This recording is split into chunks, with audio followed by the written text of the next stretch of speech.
Have you ever felt caught between two completely different worlds? Like one foot in the past and one in the future? Well, that's exactly what we're diving into today. The incredible transformation of a young woman in 15th century Italy, from the story before Gloria Regali. And wow, this line right here, it just says it all. This is the absolute heart of the story. It sets up the central struggle for our main character, Rosette Regali, who from day one was stuck between these two massive opposing forces. So let's start at the beginning. We meet Rosette in this really intense world, 15th century San Gimignano. And this place is just simmering with fear of the plague and a growing hysteria about witchcraft. Not exactly an easy place to grow up. And right away, you see this constant tug of war happening inside her. On one side, she's supposed to be the good, dutiful daughter, following all the rules. But on the other side, she has this fire inside her, this deep, desperate need for knowledge, for a purpose that's way bigger than what society tells her she can have. And here's the thing, she's not some magical chosen one. The story is super clear about this. Her skills are trained, not gifted. Her dad sharpened her mind like a knife. She sees things other people miss. She's too perceptive. And she asks these dangerous questions that the adults just won't touch. Questions like, hey, why are witches always women? It's that kind of thinking that makes her a total outcast. So this feeling of being an outsider, it gets so much worse after a huge loss. Her best friend, a brilliant guy named Thomas, dies from the plague. And the book says her grief calcified something inside her. That feeling, that hardness, is what really starts to push her towards the massive changes that are coming. But it's not all just happening in her head. There are these huge external forces pushing her too, and it all starts with this mysterious family curse. So, get this. There's this family legend, right? They call it the Regali curse. The story goes that on her 29th birthday, the third woman named Rosette in the family line has to make this impossible choice. She can either have a safe, predictable life, or she can choose a life of total freedom, immense power, and incredible danger. I mean, talk about high stakes.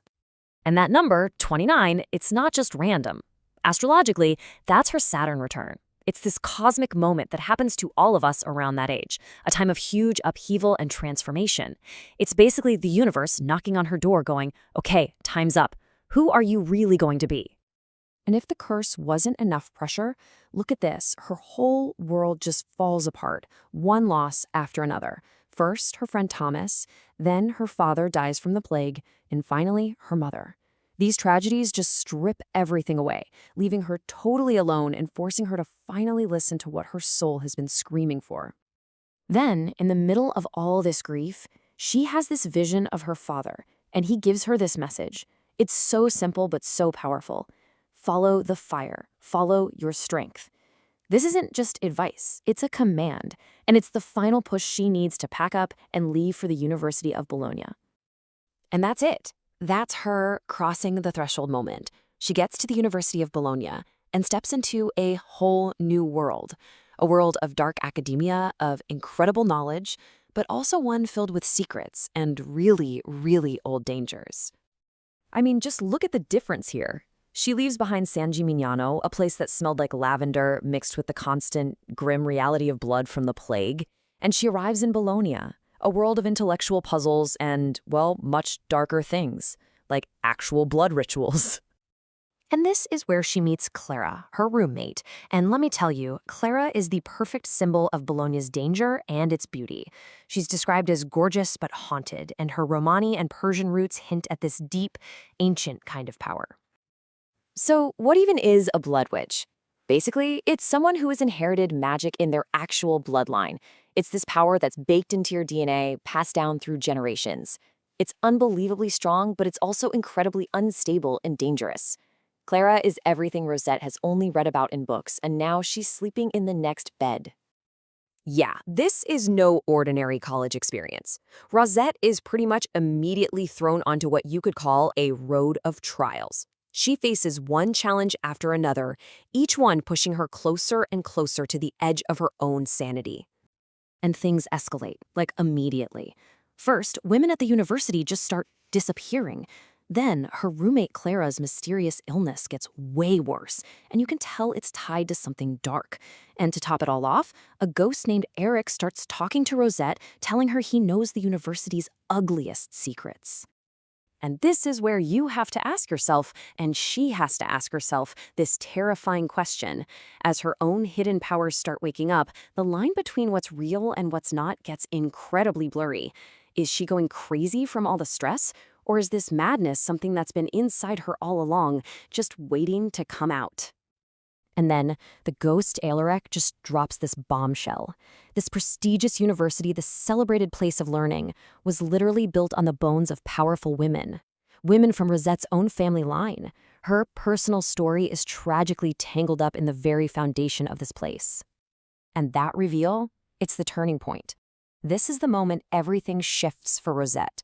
She stops being a victim of her family's past and finally starts to understand what her power really is. Because it turns out, the Regali curse was never a curse to begin with. It was a lie. It's actually a sacred bloodline, a source of incredible power. Her family history doesn't trap her. It sets her free. She wasn't cursed. She was chosen to be a witness. But here's what's so cool about her journey. She completely throws out the traditional hero playbook. She realizes her job isn't to be a savior. It's not her responsibility to fix the world or sacrifice herself for everyone else. No, instead of a savior, she becomes a sovereign. She becomes the queen of her own life. She takes back her power, her story, her destiny, and she does it for herself. It's this radical act of choosing her own well-being over some grand, heroic sacrifice. This quote just sums it all up perfectly. She's not here to bring perfect balance or be the cure for the world's problems. She accepts the world's chaos.